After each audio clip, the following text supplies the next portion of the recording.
boshqalarning hayoti bilan solishtirma.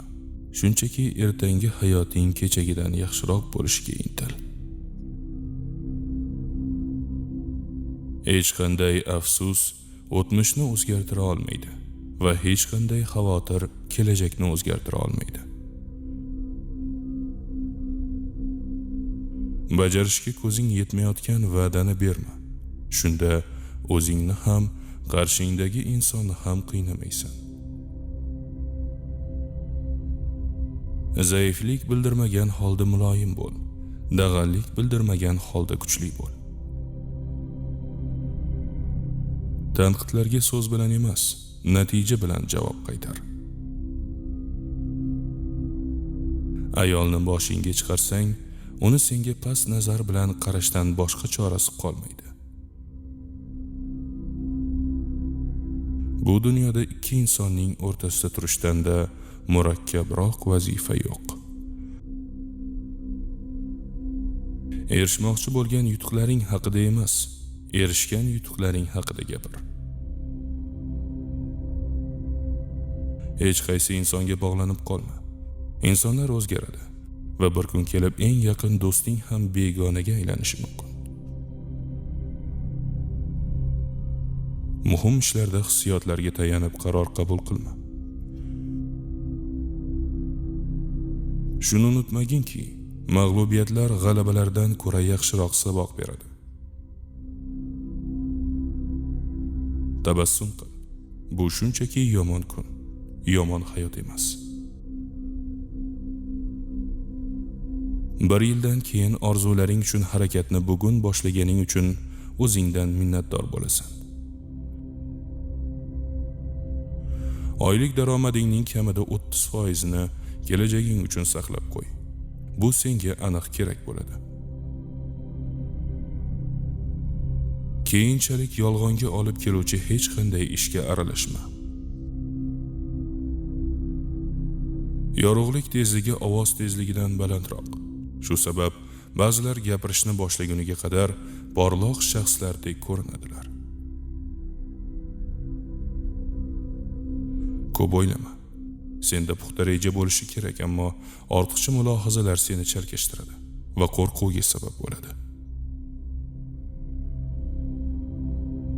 Har kuni o'zingga aytadigan eng katta yolg'on bu: hali vaqt bor.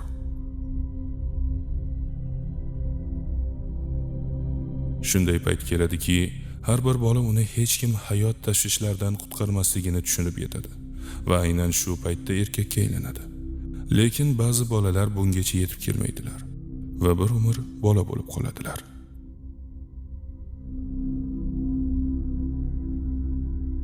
Charchaganda taslim bo'lishni emas, dam olishni o'rgan.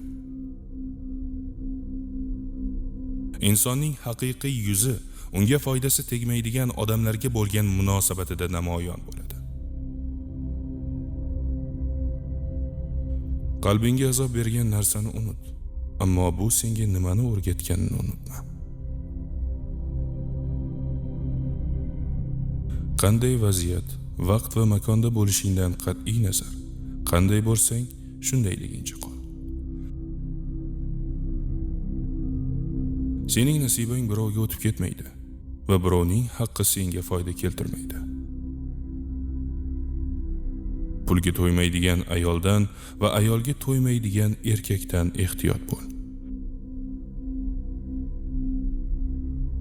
Agar kimnidir sog'ingan bo'lsang, uni hayotingga qaytarishga shoshilma. Sog'inch bu seni parchalovchi va kuchliroq qilib qayta tiklovchi jarayondir.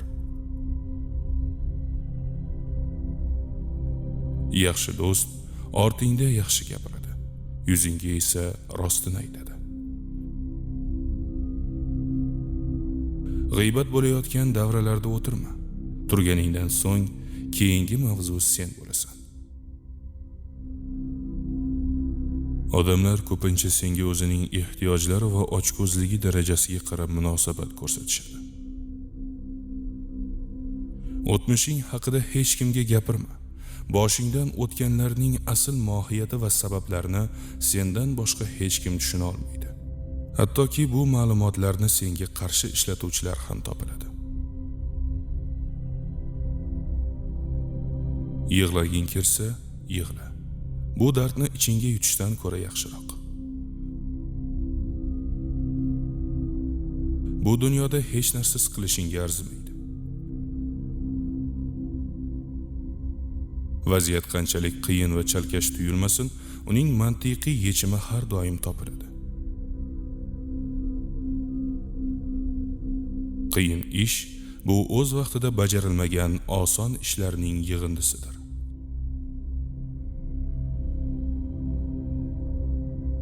Samimiylik va vafo arzon odamlardan kutish kerak bo'lmagan qimmat sovg'alardir. Senga berilmagan savolga javob qaytarma. Sendan yordam so'ramaganlarga yordam berishga shoshilma. Biz yo o'zimizni zaif qilamiz, yoki o'zimizni kuchli qilamiz. Ish hajmi bir xil.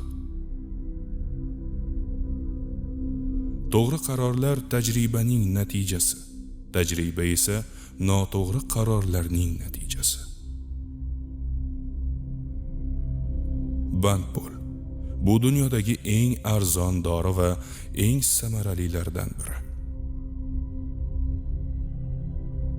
Baxt muammolarning yo'qligidan emas, balki muammolarni hal qila olish matonatidan paydo bo'ladi. Ahmoqlar bilan bahslashma. Ular seni o'z darajasiga tushirib, so'ngra bahsda g'olib bo'lganlarni e'lon qiladilar. Bir eshik yopilganida darhol ikkinchi eshik ochiladi. Ammo biz yopilgan eshikdan nigoh uzolmay, ochilgan eshikni payqamaymiz.